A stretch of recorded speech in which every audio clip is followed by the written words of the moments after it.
This is the Authority Company Podcast, conversations with leaders that are designing our future. Hola, I'm Joe Pardavila, and I love a good old sports metaphor in business.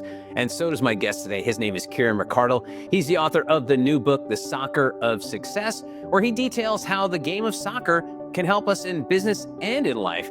We're going to get into the current state of football in the United States of America, how soccer fueled his entrepreneurial journey, and how his 90-minute mindset can impact your productivity. Ciarán, welcome to the podcast. How are you? I'm great, thanks. How are you doing? I'm doing excellent. And so, Ciarán, I want to go way back because I was fortunate enough and old enough to remember the golden age of soccer/football in the United States. So I was a wee bit last, as you people say over there across the pond, when Cosmos were the thing in New York City. So for people who don't remember, the NASL was essentially the first foray of U.S. professional soccer. And they put a lot of money into the league and brought in some huge stars, namely Pele, who people who probably don't even know soccer know the name Pele. And I was too young to realize how great he was. And obviously he had come to the States towards the end of his playing career. But it's amazing for people to, like, when I talk about people like in terms of soccer in the United States, how huge it was for like 2 or 3 years there. So do you remember any of that when sort of like this soccer explosion happened in the late 70s, early 80s here in the States? I do not. No, my first, I first came to America in 1996. And so we didn't really, but I've heard some great stories about the Cosmos and because George Best, obviously, was one of the great players they brought over. I think there was a semi-final of the Cup and it was in New York. So the Cosmos sent a limo to pick just George Best up from the airport to take him straight out to the bars, thinking, we know he can't say no, so if he gets to these bars, he's going to be useless the next day. Took him out, went all night, took him to Studio 54, got in at 4 a.m, played the next day, was the best player on the pitch. They win the game. Oh, that's funny. Yeah, George Best, one of those guys. And it's funny. So if folks sort of think I'm crazy about this, there's this wonderful documentary called Once in a Lifetime that captures this moment in time. That everyone thought that soccer was going to be a part of the big four. It was going to be, baseball, football, basketball, hockey, and soccer. And then the league went under. And then years later, and you mentioned 1996 was when the MLS came to town right after the World Cup. Yeah.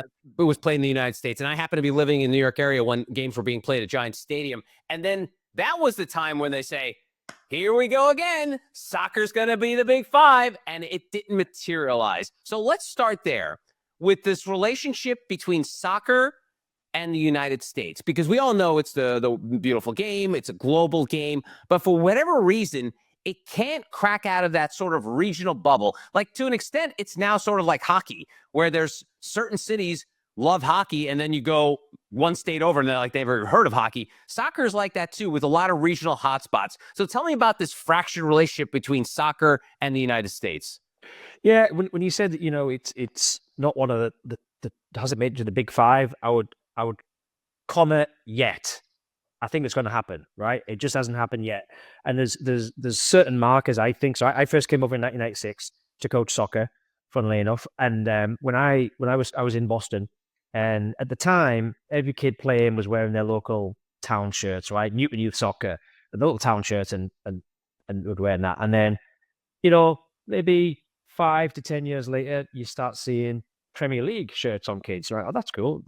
Fox Sports World was the channel back in the day, and you get one game a weekend, and it could be flipping Bolton against Hull. It didn't matter. You sit there, you watch the whole thing because that was the only game you're going to get at the weekend. And then time progresses, and then you start seeing kids wearing Barcelona and Real Madrid shirts. You're like, oh, great! It's progressing even more. This is wonderful. We're getting more on the TV. And then today, certainly in Orlando, not sure it's the same in Boston, kids are now wearing Orlando City shirts. They're wearing MLS shirts. That's their team. Yeah, you're getting Premier League shirts and Real Madrid shirts, but you're getting these new generation of children that are wanting to watch their local MLS team play and want to play for them. They want to grow up and play for Orlando City. And so there's definitely a trend moving forward about what the top sport that children want to play. And there was a great article several years ago in ESPN, and it was called the David Beckham effect, in that there was a massive cutoff at 14. So kids would play up to about 14 years old, and then they'd stop because, playing high school was like, kind of for girls at the time, things like that. David Beckham came, and all of a sudden it was cool, right? It was cool to be a soccer player in high school. And also there was this downward spiral for American football because of the negative physical nature of it. And so that trend then turned, and we see this rise between 14 and 18 of youth players choosing their primary sport to be soccer. So I think that's going to continue. I see it right now. We're getting these big investments into clubs. We're now getting billionaires owning the Major League Soccer clubs, and so there's real money behind it. The best player in the world has chosen to come and play in the MLS, which is a huge, correct? Yeah, that's a huge coup for the league, and let's hope it continues. That's awesome. Now, you mentioned Barcelona. So my family my father's side is from Spain, and he grew up a fan of Barcelona and obviously the Spanish national team. Unfortunately, he passed away in 2005 before Barcelona just exploded into just becoming the premier team. So I always feel bad about that. And also, he passed away before his beloved Spain won the World Cup a couple times along the way. So it's been amazing to see the growth in that. But the reason I bring up my dad is and you talk about access. Growing up, my father's only way to listen to Spanish La Liga, is called in Spain, football games was through shortwave radio. And he would have this giant boombox. He would have it in our family room, and I would wake up Saturday, Sunday morning to just static. My father would be listening to static just to make out play-by-play of soccer. And to me, it was, as a kid, and again, American kid, I didn't really get it. Like I understood that he was passionate about it, obsessed with it. And I was equally obsessed in baseball and football. But the idea that he would go through any lengths, because there were no satellite dishes, there were no cable TV. And again, it's just like the lengths people go for something they love. And I feel so bad. And you also mentioned earlier, just the access to it, the amount of games that you can see in any given week, whether it's through the Paramount Plus, whether it's through Peacock, NBC Sports, and Univision. I mean, there's so many ways to watch soccer now. That, I think, is a huge breakthrough. Like the idea that you can actually access it. Massive. It's my thing though is, Ciarán, is that it needs a star, a homegrown star. And I know Pulisic is pretty huge, and he's been very successful overseas, but I don't think we're going to make that jump to be one of the huge sports until we have that Michael Jordan, if you go way back in football, the Johnny Unitas, Joe Montana, in baseball, it was, Babe Ruth. And then obviously you had huge stars over the last 100 years playing that sport. So what's your thoughts on a homegrown star, maybe being the thing that sort of tips the scale? Yeah. And rather than, if we just take it down to a regional level, again, I'm going to talk about Orlando here. If there was a homegrown star, a 16 to 20-year-old local kid that was playing for Orlando City, we would sell out every game, and it would be the talk in town, right? It's just, that's it, because it's the same back home. It's the same in England. When they have a local academy player playing, then the stadium is not just full, but the excitement, the buzz around it, because it's just such a great thing to have, right? And so if we can get those, there's two parts to it, because I wouldn't class Pulisic as a homegrown, because he went to Borussia Dortmund. That's where he got his trade at 14, right? So is he homegrown? He was kind of plucked away. But if we can, and MLS academies are really trying to do a much better job with this now. If we can get homegrown players through the system and to represent their local MLS team, and stay in the MLS, right? Not necessarily go over to Europe, but stay in the MLS, then it's going to boost the league enormously, because back in the NASL days, you kind of get players at the end of their career coming over, right? Like Belair and George Best and all that. We're now getting European players, not at the peak, but certainly not at the end of their career, choosing to come to the MLS to play. Better lifestyle for them and for their families and things like that. And so we're getting some good years out with these top players. So if you can combine that with homegrown talent, then we're really onto something. Yeah, I think it's one of those things too, where with the again, the very sort of like jingoistic, you're like people want to root for an American, but also like there's that thread of, yeah, if you're an American and you're really good and you love football, you want to play for Man City. You want to play for Barcelona. So there is that pull, even if they're today, a child is born that becomes like the American version of Pele, his instincts may be like, yeah, I'd rather go play in the Premier League. Can't keep him. Can't States. keep him.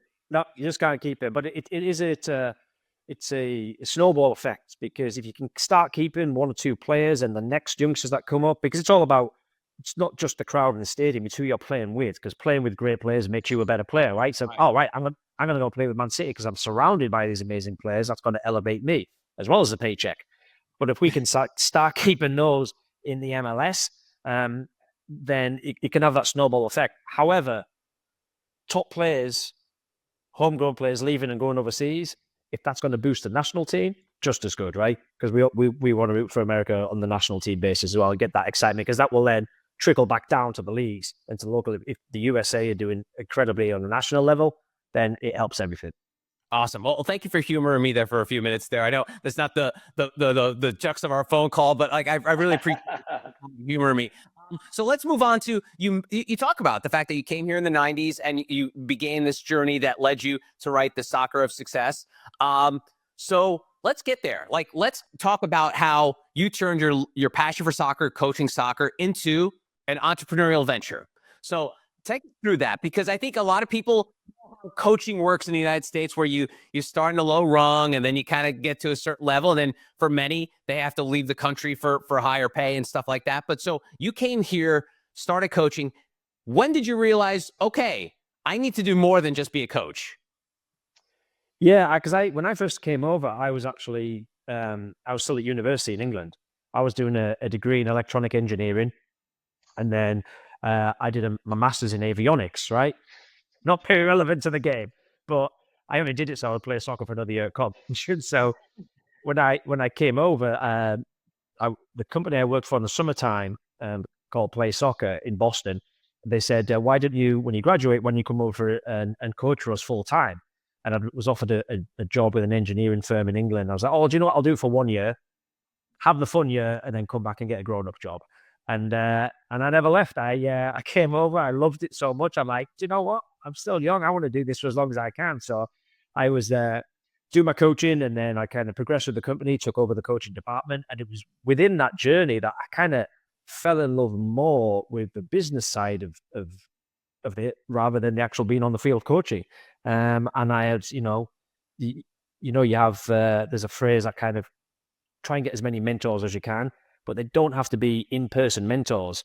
Successful people leave clues in books, right? And I remember reading like Richard Branson's books and thinking, wow, what a journey that guy's got. What an entrepreneur. He kind of started with nothing and then went up and did all that. And so I love reading, and I would kind of read all these books about entrepreneurs and like, yeah, that's what I want to do. That really interests me.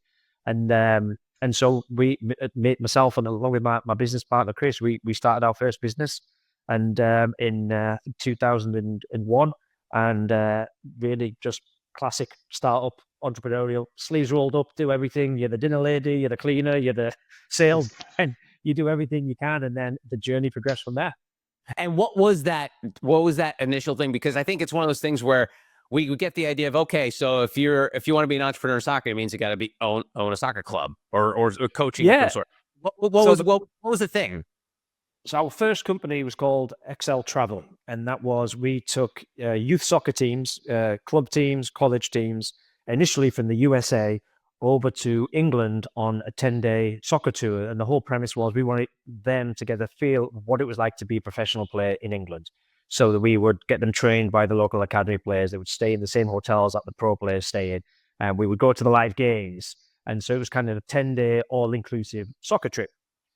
We started that it was August of 2001, a month before 9/11. So not a great time to start a boutique international travel company, right? It was the worst time you could possibly start, because nobody wanted to fly, nobody wanted to go anywhere.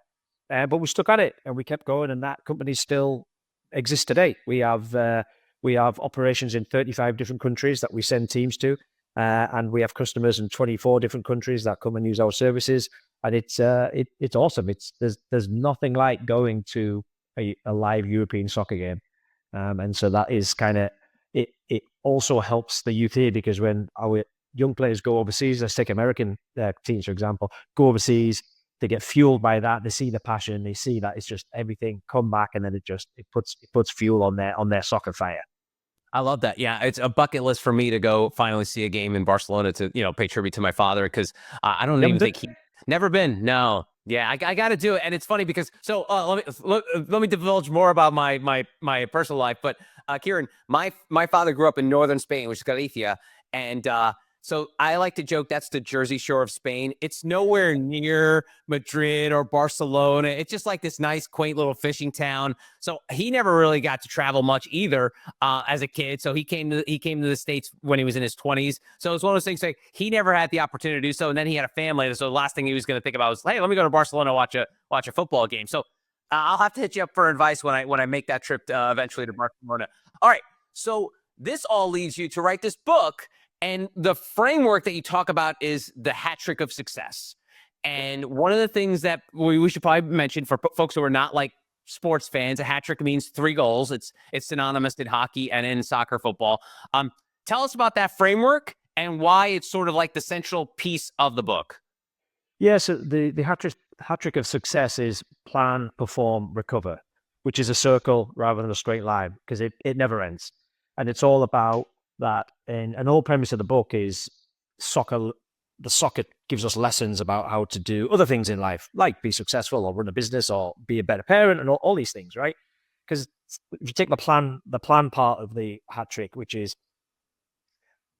there's a classic phrase which goes something like, there's no point climbing up the ladder of success if you're leaning against the wrong wall. So we have to actually plan our life, right? And we start off with aspirational goals, what do we want our life to look like?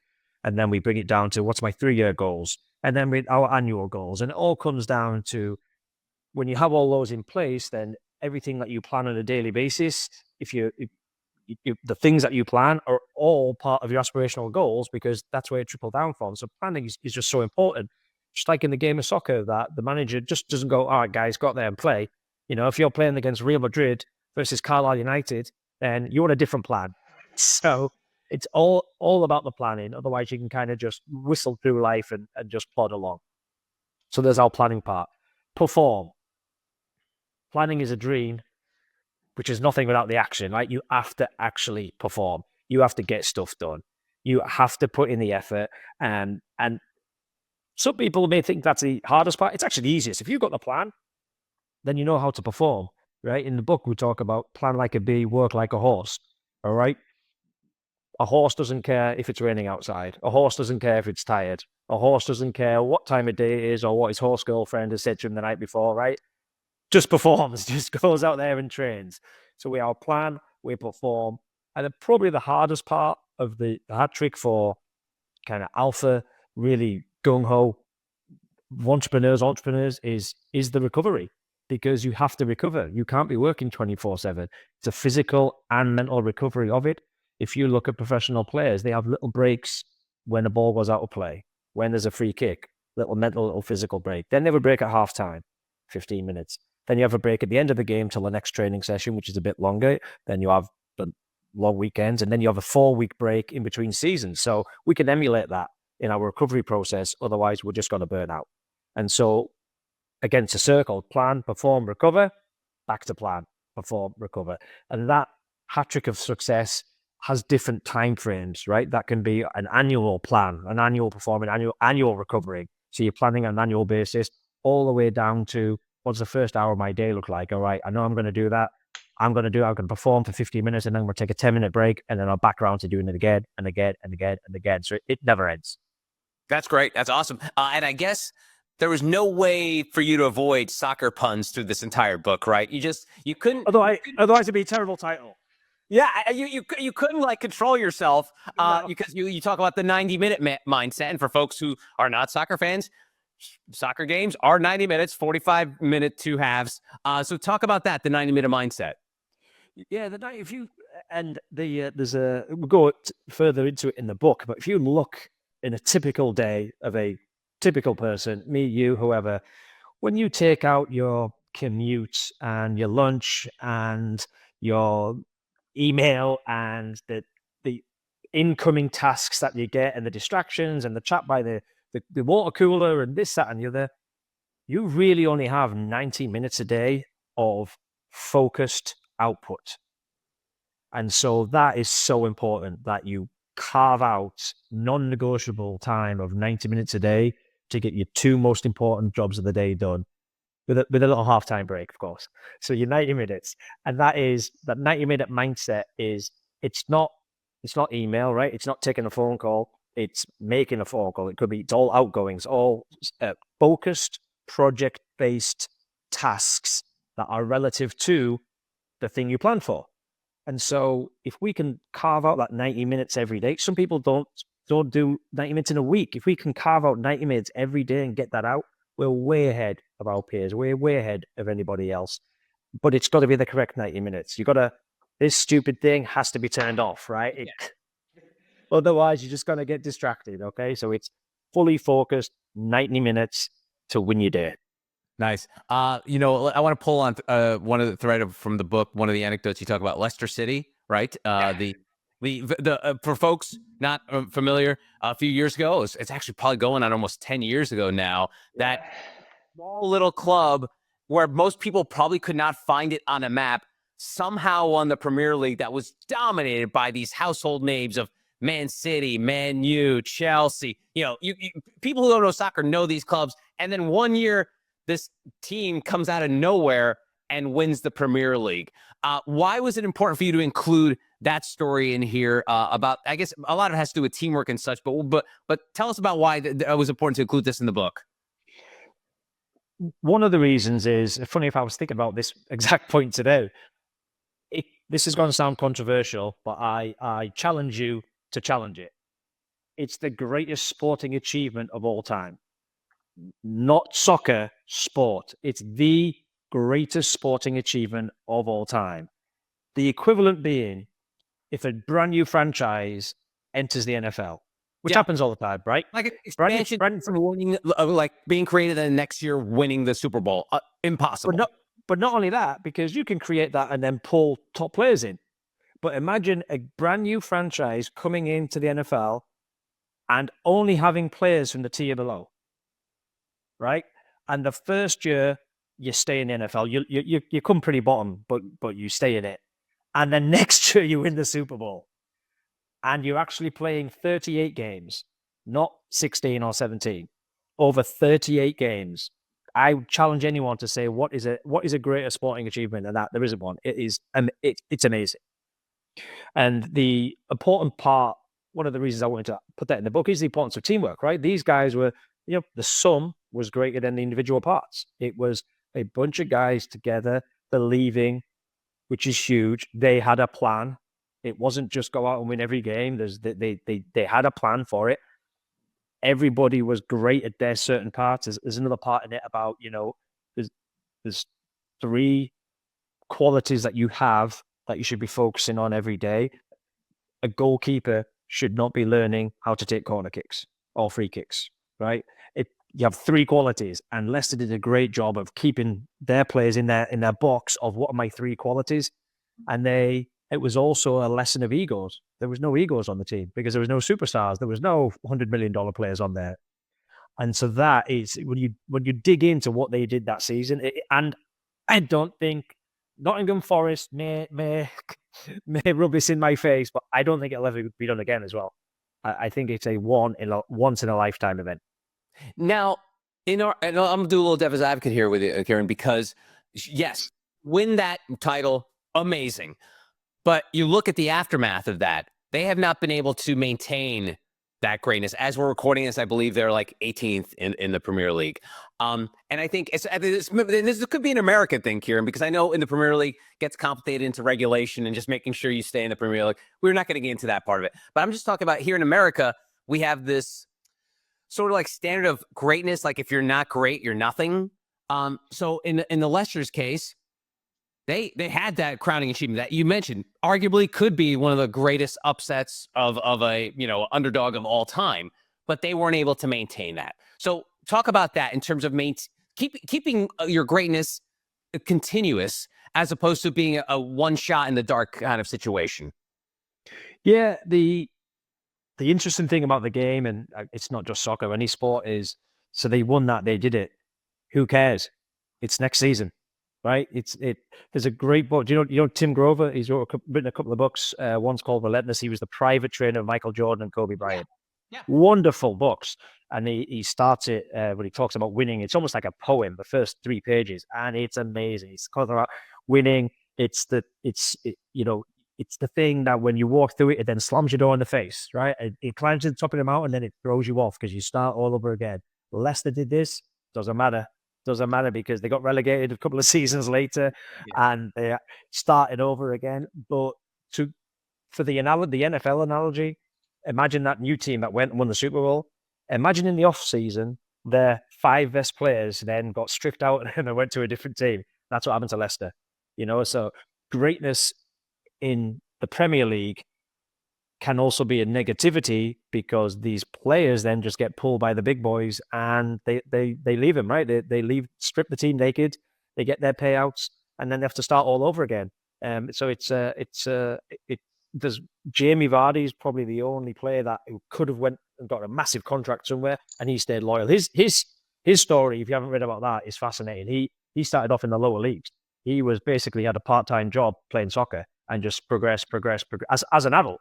Progress. And I think that's one of the reasons why he's stuck with Leicester is because they gave him his big break when they didn't have to. And then, he's been super loyal to them. Wow, that's cool. That's awesome. Thank you very much for countering that, because I think, especially Americans, we're just all about greatness. And then what also is funny too, though, Ciarán, we're recording this around Super Bowl time, and we also get to a point where we get annoyed by it. So using your football, like everyone's just kind of over the Kansas City Chiefs. It's like, well, please no more. We're sick of you. So there is this funny balance of like, yes, we want everyone to be great, but then all of a sudden, yeah, we get tired if you're being great for too long. I mean, that happens in the Premier League a lot too, right? But what is greatness? You have, again, I talk about it. You have a player that can have a 20-year career in soccer, not very well known, but has a 20-year career, a wonderful career, and can look after his family for the rest of their lives without being a superstar. Why is that not great? Greatness is in the eyes of the beholder, right? And we have many players that come, they take a spike like this, look like they're going to be great, and then a big fall from grace. And they would probably, in hindsight, have loved to be in that 20-year career of being a low-key player and being financially secure. Yeah, no, it's a great point. All right, so let's talk about the legacy of this book, because first of all, you have a couple hurdles, Eric, here. We talked about the struggles of American soccer and breaking through, but we're seeing it on an upward trend. That hockey stick is forward. So how does you connecting with a new audience of people that maybe not familiar with soccer? Like, let's start there. Like, people who don't know a lick about soccer, who barely know a little more than I do, can they learn from this book? Well, can they? Are there more takeaways than it just a regular aficionado of football would take from this book? Yeah, the first point being, and I didn't mean for this to happen when I wrote it, but you can take the word soccer away and insert any sport. The sport in general is a lesson for life because of the teamwork and the practicing and the never giving up and the tenacity and the planning. I mean, plan, perform, recover. Nowhere there does it say soccer, right? Plan, perform, recover. It's just that sport shows us how to do that in life. And so any sports fan can relate to it. I've had some parents reach out that never played soccer and said, my kid plays soccer, so I got it. And wow, I really like it. I love it. I have a school called Excel, shameless plug, Excel Academy, and it's a full-time private school but for soccer players. So they come and they have school all day with teachers in the classrooms, real curriculum, but they train every day. And we're giving them this book as their leadership lesson, and they have just loved it. And so I think it probably shows what a simple writer I am, is that kids can understand it. And so I didn't realize that when I wrote it, but they really embraced it. And these are kids who love soccer.